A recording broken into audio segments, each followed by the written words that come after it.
নমস্কার, সকলকে জানাই শুভ শারদীয়ার প্রীতি এবং শুভেচ্ছা। আমার আজকের নিবেদন কবি ভবানী প্রসাদ মজুমদারের লেখা কবিতা শিব দুর্গার দারুণ বিপদ। কৈলাসে আজ গলছে বরফ উষ্ণায়নের ফলে, দুর্গা দেবী মর্তে চলেন তাই তো সদল বলে।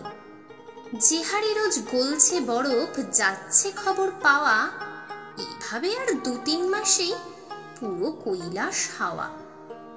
চিন্তাতে তাই শিব দুর্গার ঘুম নেই দু চোখে, অবশেষে কোথায় যাবেন ভুলোকে দুলোকে।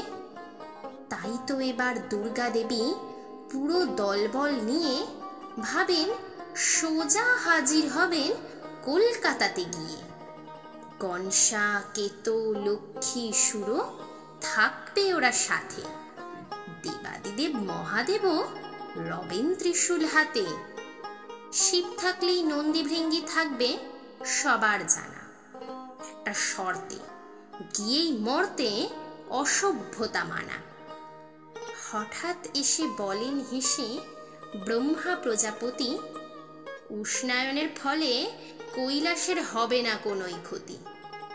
শুনেই স্বস্তি, দেবদেবীদের কাটল সবার ভয়।